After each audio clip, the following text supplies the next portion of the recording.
some travel further than others. And then you're able to compare them. Now we have computers attached to them, so it's not hard to figure out what it could be. But let's say you have something like that, where these travel like this, and then your unknown happen to have two separate kind of components. And what you're able to do and see and say, oh, okay, most likely this particular substance has those two compounds in it, and I know it doesn't have that. Now, obviously, this is just one test. You would have to do other tests to make sure it actually has those two compounds and not like the other ones that you have in your system. So chromatography is a little bit more advanced because you have to be able to kind of narrow it down into your possibilities.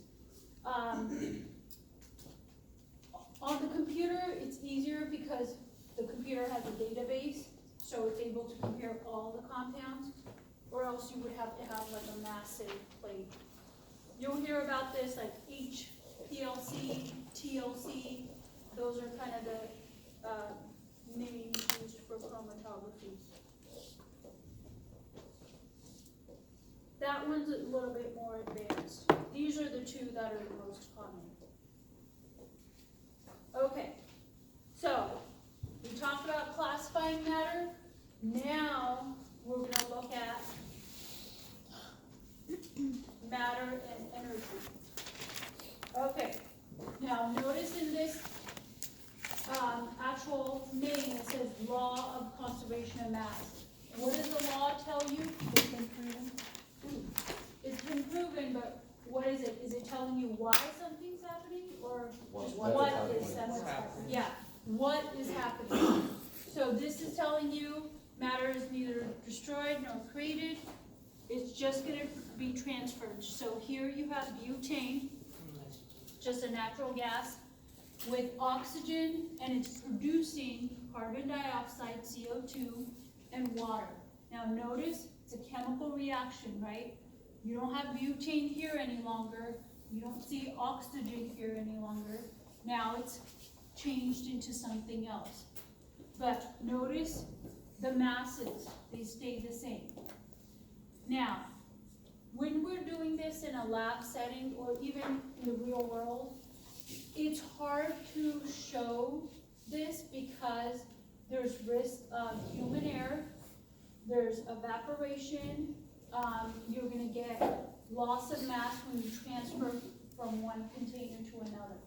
So it's hard to see this in an everyday kind of base. If you do try to show it in a lab setting, you have to be very careful in the sense your actual setup needs to be closed. Meaning, if there's any sort of evaporation, it should be able to collect that. Because one of the biggest things that you see is here, let's say, here you're burning a gas. The water that is created, there's so much heat, it will evaporate into a gas right away. And you're not going to be able to collect that just by, standing there and assuming that it's there. Okay, when we look at matter, its behavior is very closely dictated to energy. So we're going to look at energy, and if we're able to understand how energy is, we're able to understand how matter will behave. Okay, so when we talk about energy, it's the capacity to do work.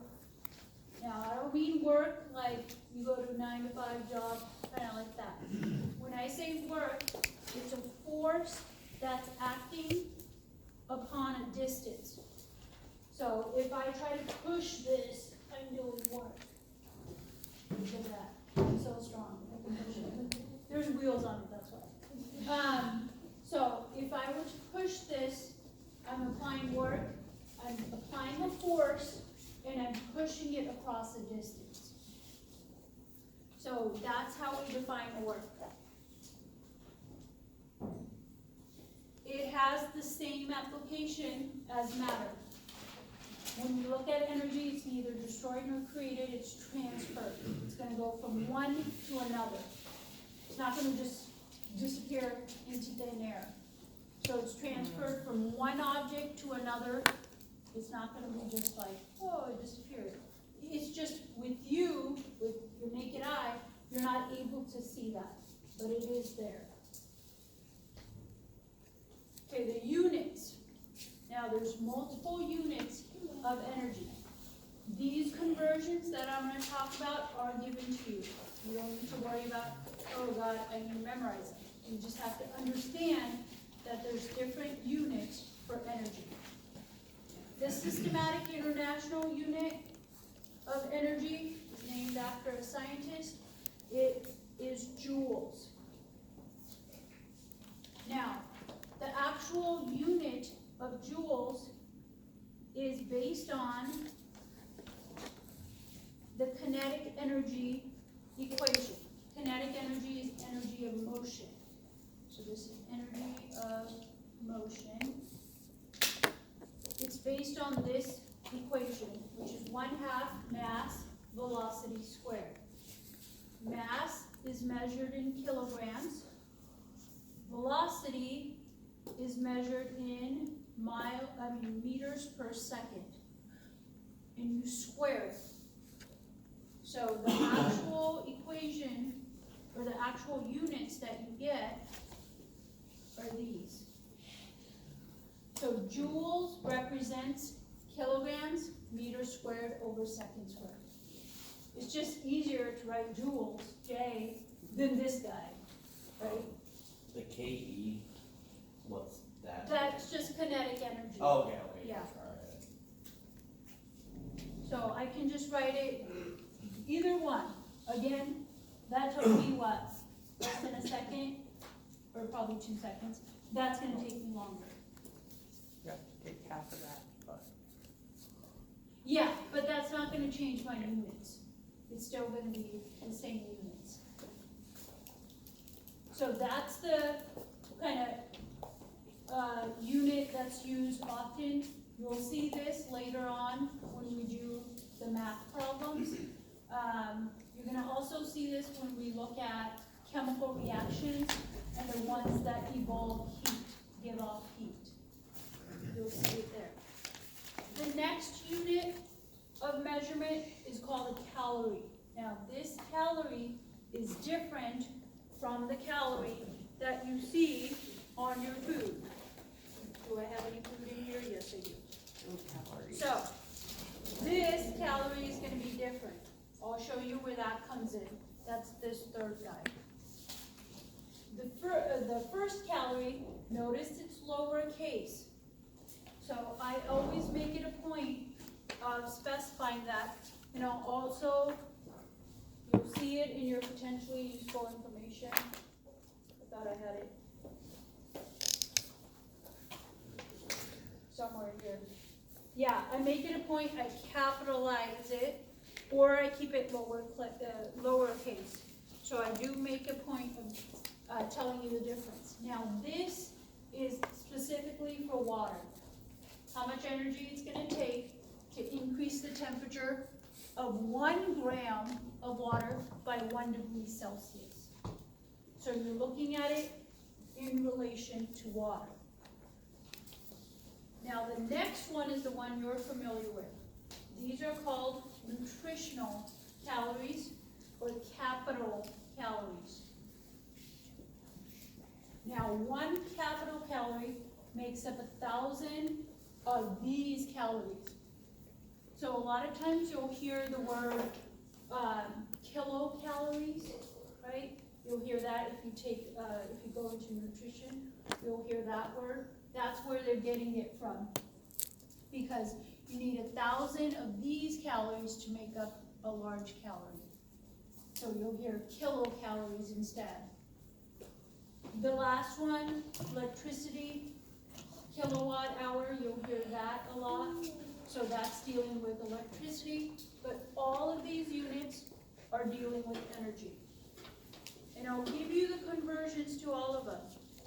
And notice they're all related to each other. So, if I know,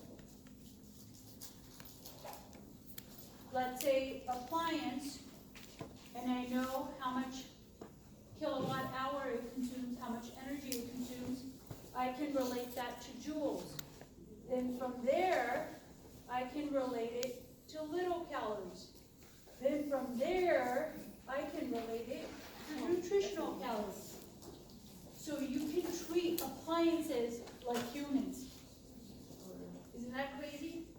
I think that's where I get this. Do I have that problem? Let me So find it. joules, what are the little calories and the real calories, what are the big ones? I got 16 out of 7. Let me show you the, 72? 16. I think I have a problem like that on here. No, that guy did. I saw it. It's amazing. Take a little bit. You can relate it, because again, How did you when see you're stuff looking like at that? electricity, Mhm. energy,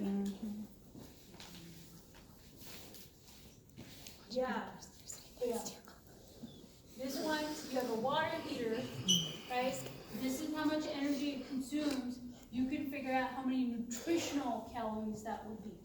So if the water heater were to be a human, how much food essentially, how many calories would it have to intake? Is that cool? Fairly sure You no don't wanna human think is about that. taking that much. Susan, to cut the calories. So you're starving? No. Now I feel looking at you. Or really you can doing go the it. opposite. You can figure out how many calories you consume a day, and then figure out how much kilowatt hour that would be, like how much electricity would you need. Now, if only we could just plug ourselves into the grid instead No, of having to don't eat. do that. Yes, Because, which of the calories does the food labels actually use? this one right here, The big one? yeah.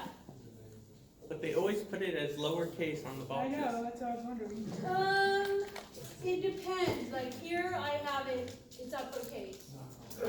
But then, the thing is, this is being very specific in chemistry here, we just call it nutrition.